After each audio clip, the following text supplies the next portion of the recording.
Hola. Al igual que la mayoría de los que seguramente estarán viendo este video, yo tengo la fortuna de tener la nacionalidad mexicana, al igual que todos ustedes, ser mexicano. Y a pesar de la mucha o corta edad que yo pueda tener, he visto, conocido y leído lo suficiente como para poder expresar las siguientes opiniones que a continuación yo les comunicaré. Uno de los elementos de la realidad actual que creo que debe ser relevante y debe ser comentado, razón por la cual yo estoy haciendo este video en primer lugar, es el desconocimiento que la mayoría de las personas que conforman a la sociedad mexicana tienen sobre su propia historia. Es común escuchar muchas veces, por ejemplo, a personas que piensan que hasta hace 3 años, es decir, al final del sexenio presidencial anterior, vivíamos en las peores épocas de nuestra historia y vivíamos situaciones que solo Dios sabe de qué infierno habrían sido sacadas. No es así.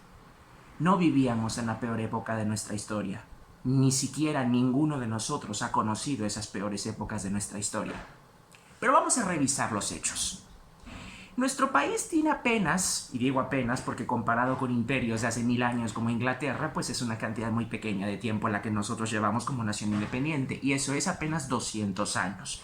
2 siglos que ni siquiera se han cumplido porque se cumplirán a lo largo de este año cuando se cumpla verdaderamente la fecha de la entrada del ejército trigarante que entró en 1821 confirmando la independencia de la nación.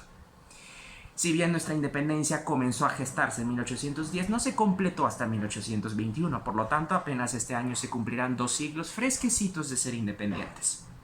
Pero durante esos 2 siglos, al menos el primero de ellos, no vivimos nunca en una paz real. Vivimos en un estado continuo de lo que podríamos llamar en ese siglo, es decir, el siglo XIX, el siglo de los 1800, en un estado continuo de caos. Después de 1821 llega Agustín de Iturbide durante el primer imperio mexicano, golpe de estado, es derrotado y en 1824 llega Guadalupe Victoria como el primer presidente de México, es decir, el primer periodo presidencial real en la historia de nuestro país.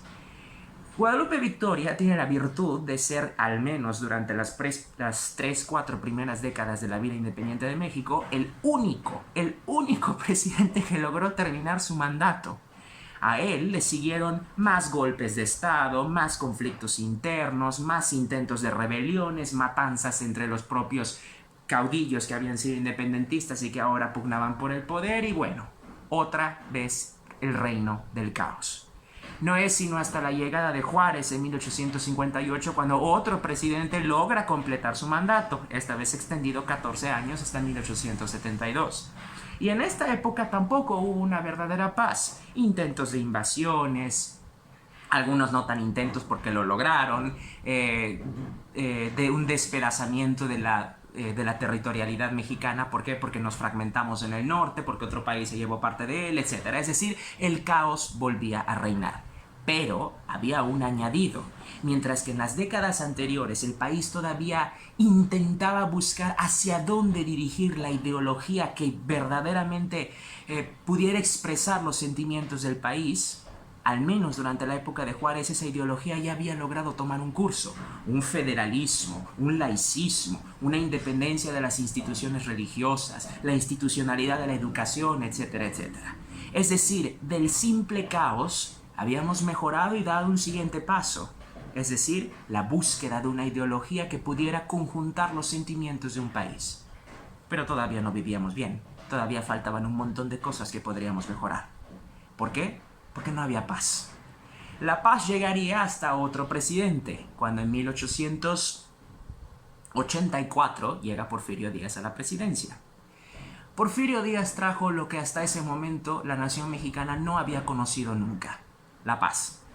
Durante el mandato, los casi 30 años que él duró en el poder, hubo paz en el país, mediante la represión, mediante el elemento que ustedes quieran, pero hubo paz. Una paz, un orden y un progreso que la nación no había conocido nunca. Y de nuevo, la cadena de mejora se constituía. De ser una nación que había logrado la independencia, a ser una nación que había logrado encontrar ideología, a ser una nación que ahora encontraba la paz. Pero faltaba un elemento también primordial en esta: la democracia. No hubo democracia durante el periodo del porfiriato, pero esa democracia llegaría después.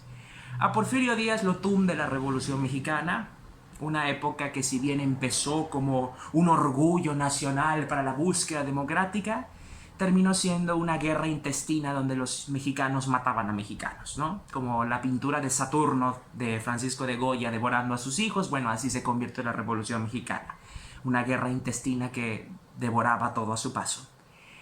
Sin embargo, salimos de la Revolución Mexicana y obtenemos un beneficio nuevo, la constitucionalidad. Si bien había habido constituciones anteriores, ninguna tan fuerte y tan robusta como la de 1917. Y sobre todo, salimos, al menos no durante el periodo inmediato a la revolución, porque vino Obregón y luego vino el maximato con Plutarco Elías Calles, que cimentó muchas de las ideas que nuestro país luego tendría por conducción durante el siglo XX, pero eso es tema aparte, para pasar entonces a las presidencias sexenales, en 1934, cuando Lázaro Cárdenas llega al poder.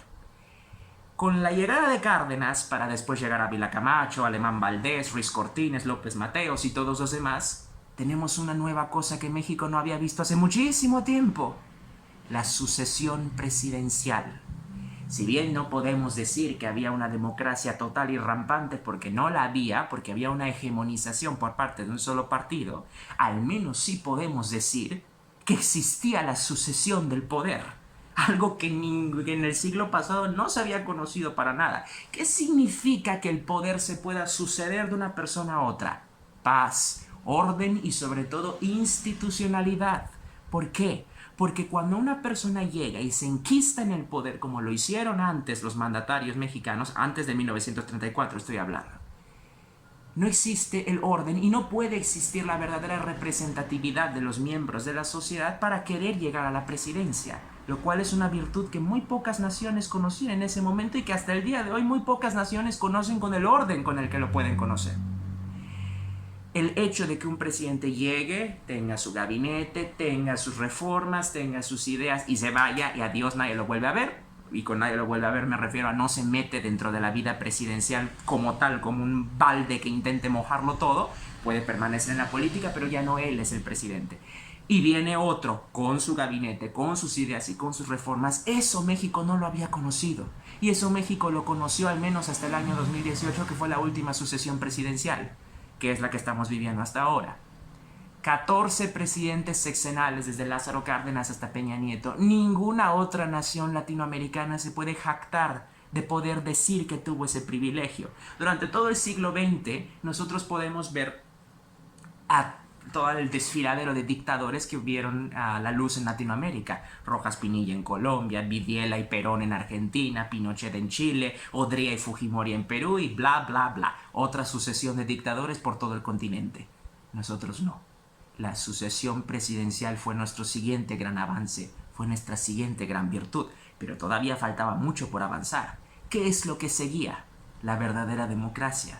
La verdadera democracia y la apertura de México ante el mundo. Si México ya había logrado cimentar una paz, aunque media endeble, aunque media por allá desmoronándose a ciertos periodos, pero había paz, una paz relativa, pero la había.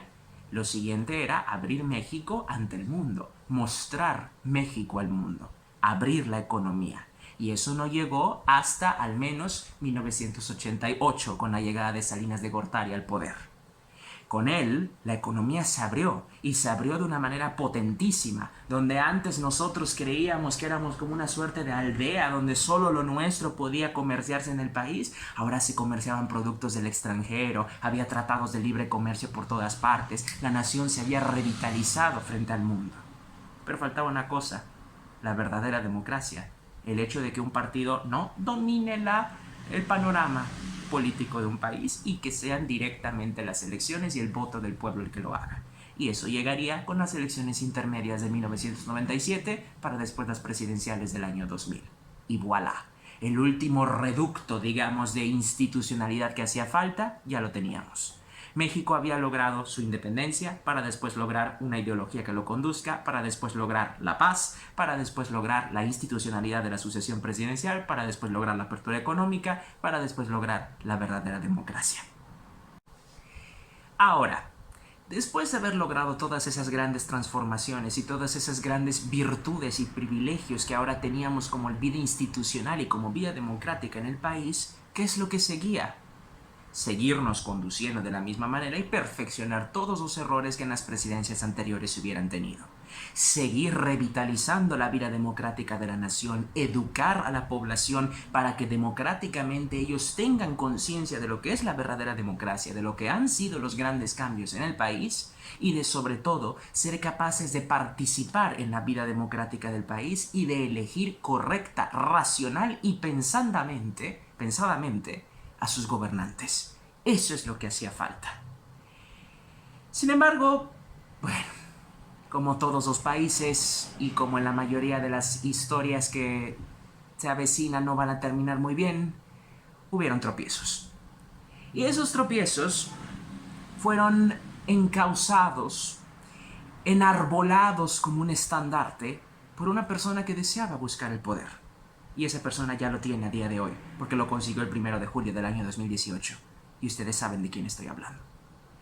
Los defectos que el país y sus presidentes y sus gobernantes y sus gobernadores y sus alcaldes y básicamente la vida política en general del país, los defectos que estos habían tenido, fueron usados como un estandarte para poder disuadir a la población para que un movimiento irrumpiera en la escena política de la nación. Nos hicieron creer que vivíamos en la peor de las naciones, nos hicieron creer que vivíamos en el más horrible de los infiernos antidemocráticos del país, para que votáramos por la persona que llegaba con su luz para salvarnos. ¿Y cuál es esa luz? Una luz que ya había sido probadamente errónea en prácticamente todos los rincones del planeta Tierra. La luz de la estrella roja y la luz de la hoz y el martillo. Socialismo.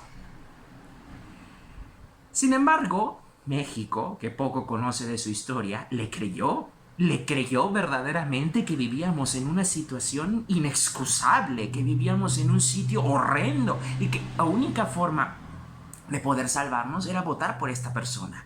Era ponerlo en el poder para que su luz irradiara sobre nosotros y pudiese salvarnos de una miseria y de una hecatombe que, bueno, iba a terminar por acabar todo lo que México era. Eso nos hizo creer. Nos cantó cantos de sirena como a los marineros varados en el mar y nosotros atendimos a los cantos de esa sirena. Como el flautista, tocándole melodías a los animales, bailamos tras de él al son y al sitio al que él nos comandó. Y lo terminamos poniendo en el poder. Y con poniendo no me refiero a mí, pero bueno, hablando en general de los mexicanos. Yo ni siquiera podía votar en esa época. México se embelesó, se hipnotizó por los cantos de transformación que le contaron, cuando México no entendió a qué se refería esa transformación. Las señales estaban perfectamente claras, no había excusa para poder caer en ellas, pero aún así lo hicimos. Aún así verdaderamente pensamos que el pasado era la cosa más espantosa del mundo y que nada podía ir peor, cuando hay una verdad irrefutable en esta vida, y eso es que todo puede empeorar.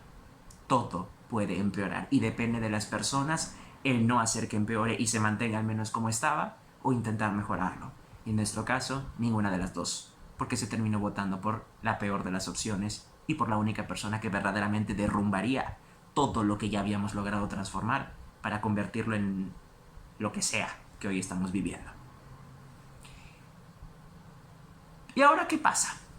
¿Esa transformación que tanto se prometió llegó de verdad? ¿Así? ¿Ustedes creen que llegó? Vamos a examinar las cosas. Crimen. ¿Nos transformamos en relación al crimen? Por supuesto que sí, ahora estamos peor que antes. ¿Ustedes sienten que cuando salen a la calle tienen menos temor de que los maten? ¿Las mujeres cuando salen a la calle tienen menos temor de que algún hombre les haga daño? ¿De que se cometa algún feminicidio? ¿Acaso verdaderamente salimos y se respira un aire de paz? ¿O todo lo contrario? ¿Se transformó el país en relación al crimen? Infraestructura. Donde antes había una inauguración de carreteras, de aeropuertos del primer mundo, de grandes construcciones arquitectónicas, ¿las hay? ¿O un aeropuerto que le acaban de quitar el permiso para tener nuevas rutas comerciales? ¿Nos transformamos? Economía. ¿Ustedes sienten que ahora hay más dinero en sus bolsillos, que se pueden comprar más cosas, que logramos hacer más cosas con nuestros trabajos? ¿Así? ¿De verdad creen eso? Bueno, pues no sé en qué tarjeta de crédito les llega dinero de otro país, porque al menos el dinero del nuestro no es así. ¿Se transformó la nación entonces? Sí, sí se transformó, porque ahora vino una pandemia que terminó arrasando con 500.000 de los nuestros, todos muertos, puestos en ataúdes y en cementerios porque alguien no pudo conducir correctamente el enfrentamiento entre una enfermedad. Pero, ¿cómo hemos reaccionado los mexicanos frente a eso? Hay unas encuestas que se han estado divulgando últimamente donde se ve la percepción que tiene la población respecto a los diversos elementos que constituyen al gobierno actual. Y la población, nosotros mismos, hemos mostrado en esas encuestas, que reprobamos la mayoría del desempeño del gobierno. En educación, reprobado. En economía, reprobado. Y eso es de acuerdo al porcentaje de aprobación o reprobación que la misma gente le dice al encuestador. En educación, en infraestructura, en economía, en manejo de la pandemia, en cualquier cosa está reprobado. Pero si se pregunta el desempeño general de la presidencia actual, aprueba. Bueno, ¿qué nos pasa? ¿Estamos enloquecidos? ¿No pensamos correctamente? ¿No entendemos la pregunta? Es decir, ¿cómo puede un país reprobar por completo las acciones de una presidencia? Pero decir que la presidencia lo ha hecho muy bien. Eso es lo que las encuestas reflejan. Eso es lo que las encuestas reflejan que nosotros le decimos a las encuestas. Por favor, ¿dónde está la sensatez? En cualquier país del extranjero que se precie de ser una institución democrática, cuando la gente reprueba el actuar de un gobierno, reprueba al gobierno también. Yo creo tener una respuesta frente a esta situación. Lo que yo pienso es que esto es parte de una suerte de atontamiento que hemos tenido como sociedad. Vivimos con la cabeza embotada, hipnotizada, demasiado sumida en el hecho de no querer pensar ni razonar todas las situaciones que nos rodean. Y eso hace que creamos que nos merecemos lo que estamos viviendo. Que el infierno actual que el país vive es una suerte de, no sé, providencia divina que es lo máximo a lo que podemos llegar a esperar. Que los políticos y la clase política que tenemos actualmente, de todos los partidos, es lo mejor a lo que podemos llegar a esperar y que por tanto nos tenemos que conformar con ello. Así pensamos. Ese pensamiento se esconde en la psicología de la sociedad mexicana actual y latinoamericana en general. Examinen el resto de Latinoamérica cómo está y vamos a poder ver el mismo escenario. ¿Pero por qué? ¿Por qué creemos que esto es lo máximo a lo que podemos aspirar? ¿Por qué pensar que no nos merecemos más de lo que tenemos? Creo que las respuestas ante esas interrogantes son bastante simples en realidad. Y eso es que, tanto de parte del gobierno como de parte del surgimiento propio de las ideas de la sociedad mexicana, no sabemos lo que somos capaces de hacer. No sabemos lo que con nuestras acciones podemos verdaderamente transformar en el país. Cuando se nos convoca, pero también cuando nos comprometemos a hacerlo. Porque creemos que la situación que vivimos es una suerte de inercia, de destino de los dioses o de destino de los políticos o de quien sea. Pero es como si nosotros no pensáramos que podemos de hecho cambiar el panorama y el escenario que nos rodea. Y sí podemos hacerlo. Eso es lo que tenemos que entender como país. Eso es lo que tenemos que entender como pueblo. Eso es lo que tenemos que entender como Estados Unidos mexicanos, nombre oficial de nuestra nación. Que somos, de hecho, capaces de transformarnos, que podemos hacerlo, que podemos como sociedad lograr algo mejor de lo que tenemos, que verdaderamente veamos la luz del progreso, no la luz que prometió una cuarta transformación, no, la luz real del progreso. ¿Pero cómo se va a lograr eso? ¿Con palabras como las que yo estoy diciendo? No. ¿Con ilusiones votando por gente que no tiene ni un céntimo de racionalidad sobre cómo hacer las cosas? Tampoco. Hay una herramienta muy, muy simple, pero muy poderosa a la vez, que desde los griegos la tenemos frente a nosotros. La democracia, el voto. Los griegos creían que la participación ciudadana en la polis, es decir, en la ciudad, era el núcleo sobre el cual se cimentaba la sociedad misma. Si todos los individuos tenían un aporte racional e ideológico dentro de la conjunción de la política, es decir, lo relacionado a la polis, a la ciudad, pues es el nombre etimológico de la palabra política, esa ciudad, como se organizaba Grecia en ciudades-estado, podría llegar a ser mucho más poderosa de lo que sería si simplemente una élite la gobernara. Y entonces surge la democracia, la participación de todos los individuos frente a un bien común que los gobernará a todos, pero donde todos también tomarán parte. El voto. El voto es la herramienta mediante la cual se encarna y se manifiesta esa democracia. En los países donde cunde la guerra y donde no existe democracia, por desgracia las cosas se tienen que resolver derramando sangre. En los países donde hasta ahora, como es el nuestro, todavía existe la democracia, las cosas se resuelven soltando la papeleta dentro de la urna. Somos capaces de transformar, somos capaces de merecer más cosas y de lograr tener esas cosas que merecemos. Pero antes que cualquier otra transformación que venga, antes que cualquier otro intento reformista por verdaderamente dotar al país de esa grandeza que podemos tener, pero que se nos ha hecho pensar que no lo podemos hacer o que se nos ha hipnotizado lo suficiente como para no trabajar para poder lograrla, hay que sacar a la peste que actualmente gobierna nuestras cabezas.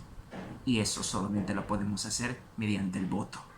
Convénzanse, ciudadanos, que pueden defender la democracia que tienen frente a ustedes. Convénzanse de que se merecen algo mejor de lo que tienen ahorita y de que no esto es lo mejor a lo que pueden aspirar. No, hay cosas mucho mejores que podemos tener, pero para poder comenzar a planear un futuro, primero hay que destituir y sacar de las riendas del carril en el cual se encuentra ahora a esa mole destructiva que tenemos frente a nosotros. Y ya después entonces vendrán los siguientes esfuerzos por elegir a gobernantes que verdaderamente conduzcan al país frente a un camino poderoso y luminoso. Me temo que si este domingo que se avecinan las siguientes elecciones, nosotros no razonamos el voto y no decidimos sacar a quien hace 3 años se puso en el poder, terminaremos pagando con sangre las consecuencias. La destrucción ya comenzó, y ustedes lo saben, y ustedes lo han razonado. ¿Qué creen que pueda pasar si esa destrucción continúa? La abolición completa de todo lo que conocíamos como México libre. Pero no está sentenciada la nación aún. El cambio puede venir y el cambio solamente vendrá si de la voluntad de todos los mexicanos conjuntamente surge un esfuerzo comprometido por renovar las fuerzas de este país, por poner contrapesos en la estructura del poder y sobre todo por enmendar el daño que hace 3 años se hizo. Hace 3 años no vimos la grandeza que ya teníamos como país y pensamos que un paraíso podría venir con quien habíamos elegido.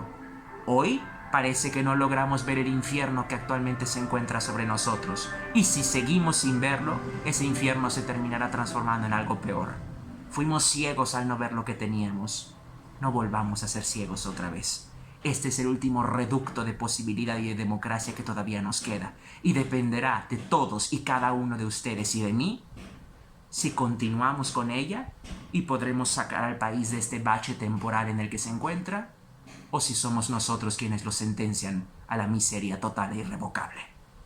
Mexicanos, defiendan su nación, defiendan su democracia, defiendan su progreso. Voten.